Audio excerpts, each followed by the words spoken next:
Today in another episode of things that should have been done a long time ago.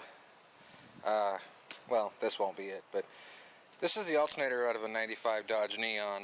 The reason it's sitting here in pieces like this is because the alternator quit on my Neon and had to go get another one, but I accidentally broke the charging stud off when I replaced it. So what I ended up having to do was take two and make a good one. This right here is what's known as a brush carrier or brush holder for the alternator. I ended up desoldering the brushes out of this one. Here's all the pieces to it. I took the brushes out of this one because they were better and put them in, combined the two for the best brushes to make the best possible one I could. And I had to take the stator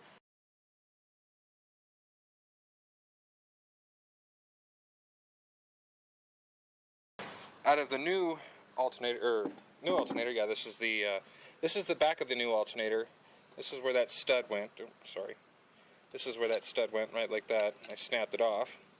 And unfortunately, that is attached to the coils inside. But those four wires. Some of them have four, some of them have three. This second from the left is missing on the housing coil assembly for the older alternator that's still in the car. But the reason I had to switch the stator and why the alternator failed is, I don't know how well yeah, okay, you can see that. That groove there, it's not supposed to be there. It's supposed to look like this one here, not like that. The brush, which is supposed to be softer than copper, had completely worn through the copper on that alternator and destroyed it. So, this is the stator, this is the coils. I ended up using the front of the new used alternator and the back of the old used alternator and the brushes out of the old used alternator because obviously they are going to be much longer than the new used ones, since they wore through the stator shaft on there. But yeah, there's really only four things that can fail on an alternator. The coils can short, the bearings can seize, the brushes can wear out, or they can wear through the stator.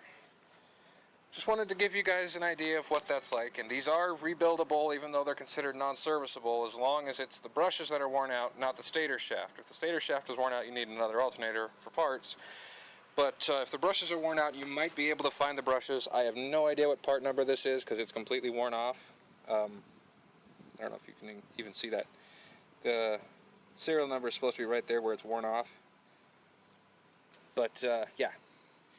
If you can find brushes for these, you can rebuild them. And to get the stator shaft and bearing past the brushes once the assembly is in place, because it goes in here like this, and the brushes stick out this way towards the stator shaft. What I did was I threaded a piece of wire in through the housing side, through those holes. It's a very strong baling wire, I'm guessing is what it was. Bent a hook into it and pulled the brushes backwards, and then slipped the stator shaft in through that, and then used a pair of pliers to pull out the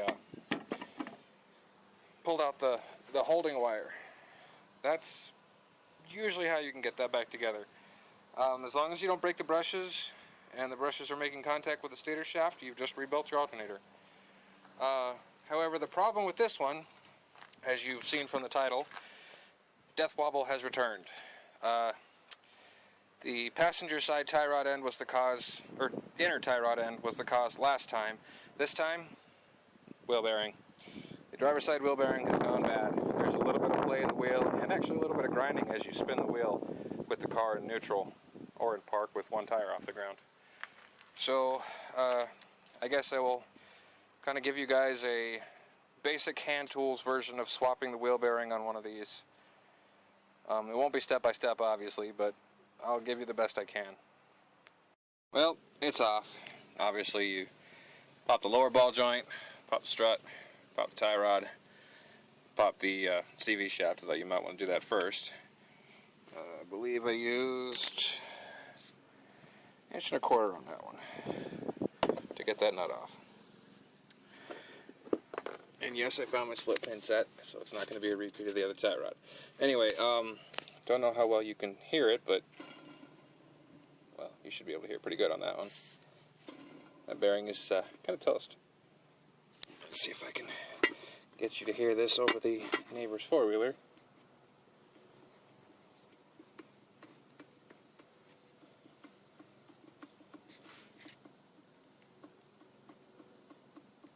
I think you can kind of hear that. That's the bearing moving back and forth. Hopefully that is the source of my death wobble. Because my ball joint is still nice and stiff. My tie rod still nice and stiff. The inner tie rod has no play at all. And CV shaft wouldn't do that. And I've already swapped the strut for the other used one until I get the new one. But yeah, just for any of those people out there who have been told you have to replace both brakes, they have to be equal, and can't use different parts, can't use different manufacturers, everything's got to be perfect. It's a load of shit.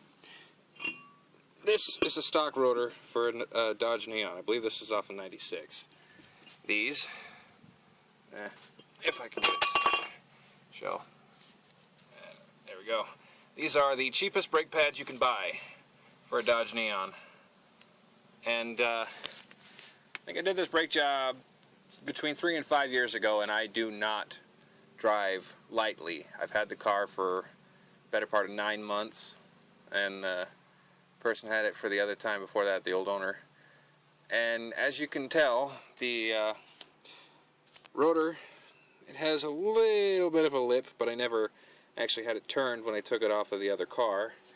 And those pads, like I said, are the cheapest ones you can get.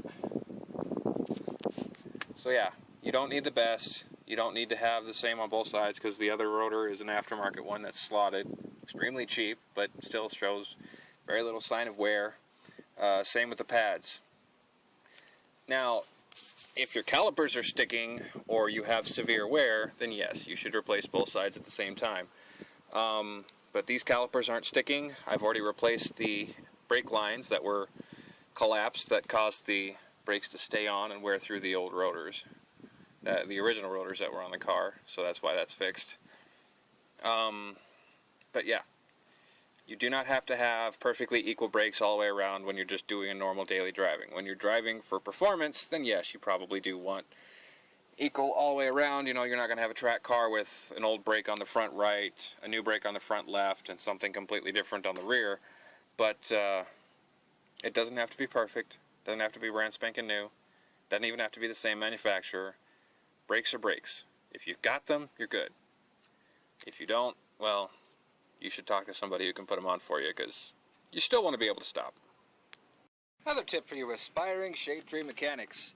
If you're an idiot like I am and put the bearing on before you get it in the housing and put the snap ring on, you can still get the snap ring to lock in. Just make sure you put the snap ring over the bearing now before you drive it into the spindle, so that you can get the snap ring locked in.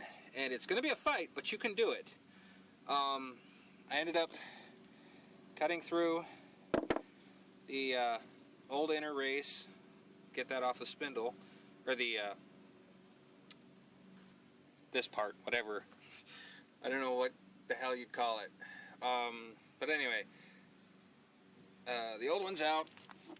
There it is, bearings and such. New one's on the spindle already, going into the hub, or whatever the hell the reverse that would be. And then I'm going to put it back on the car. But yeah, if you make the mistake like I did, you can still get it together. Don't freak out, and do not try to take that bearing off, because you will destroy it if you do. So yeah, on we go. Well, there we are, back together. Old bearing sitting right there, new bearing is in there. I did get it back together into the hub, or got the hub assembled without taking the bearing off. But yeah, if you're doing that, it can be one hell of a fight, and I can't get the jack down one-handed. Joy. But anyway, this should take care of the death wobble I had. Now, when you're going down the road and the steering wheel is making your hand do this, that vibration's in your front end. That can be your lower tie rod, or your lower ball joint, because if the lower ball joint is loose, it can allow the tire to move in and out, or forwards and backwards when you accelerate and decelerate. And that changes the distance from the center of the wheel to the tie rod end, and that's what can pull the steering in and out as it works against it. It's using leverage to move the steering wheel back and forth. When the tie rod end is loose, the tire can move back and forth and hammer it like an impact wrench, and that can move the steering wheel back and forth. And if the wheel bearing is loose, the tire can move separately from the spindle assembly and the part where the lug nuts are. That part can move separately from the part where the tie rod and the ball joint and attaches to, and the strut attaches to. And that can act as a mechanical force against the steering, and that can cause that death wobble when you're going on the road and you see your hand doing this, but you're not doing that. That's death wobble. And any of these three problems can cause it, and they're relatively simple to fix. So don't give up on a vehicle if it's got something simple like that, because you can fix it. You can do it in your driveway. You can do it in a day, depending on how badly rusted things are. Just take your time, be smart, be safe. I did have a jack stand. See, there it is. I already pulled it out. But take your time, be smart, be safe. Stop and think. Look at the part, see how it goes together, figure out how it comes apart. I tell people all the time, that's all you need to do when working on cars, is stop and think.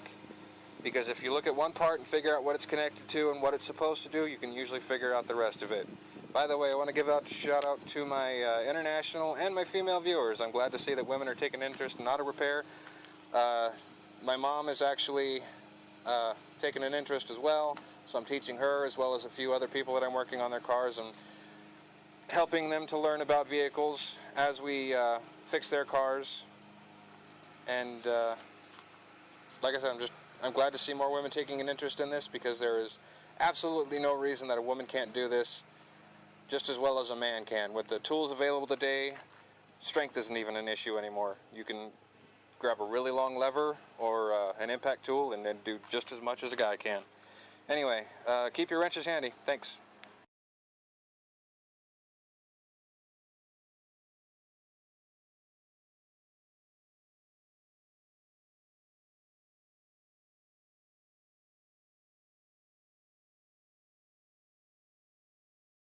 Quick tip for you guys with these engines where the spark plugs go down through the valve cover. I know I've seen a lot of people talk about using rubber in the spark plug socket and all that stuff. That's great and all, but often that piece falls out or it gets lost or whatever, so people end up using things like vacuum line or something like that to get spark plugs in and out. Well, I don't know why I've never seen it, but an easier, quicker way to do things: take one of the spark plug wires, shove it down in there, twist it around a little bit, there you go, you got the spark plug out. Wow, that thing's been running really lean. Anyway, to put them back in, same thing. Use your spark plug wires. You're not hurting them by doing that. I don't know why more people don't bother doing that. Yeah, that's just a quick tip for you guys. Well, as you can see, all of these were fairly crusty. They're all over-gapped, and they all have the burnt crap on there. I changed the plug wires to the ones off the old engine because I know those have less than 60,000 miles on it. I have no idea how old these wires are, but judging by the plugs, they haven't seen too much in the way of care. So, yeah. Used plugs, or used wires, new plugs. But hopefully that should take care of fuel economy and starting problems, if you have them. Anyway. Well, I had intended on making a video about how to seal up this camshaft position sensor that's buried down here, because it leaks. Sorry about the finger in the camera. Let's see. Oh, that's the temperature sensor. It's back here. But anyway, found out that some idiot who had the car before me left the valve cover bolts loose and the camshaft position sensor bolts loose. But this right back in there, you can just see it. That part of the cylinder head will have oil on it if the camshaft position sensor is leaking. If you're not 100% that that's your leak, Clean it off with carburetor and choke cleaner. Run it for a day or two. Let it leak some more oil and check it again. If that's your leak, you pull that off. You put silicone around the outside of the gasket and some of it on the gasket. Let it sit up for about 20 to 30 minutes to get a little bit tackier and harder. Then stick it together, bolt it up, and give it about a day. And that should fix that leak. Because the sensor rarely ever goes bad. The seal fails all the time. But that's how you check it. That was the intent of the videos today, not just changing the plugs and seeing how bad they were. But, well, yet again, I'm fixing other people's stupidity. The camshaft position sensor and the valve cover were loose.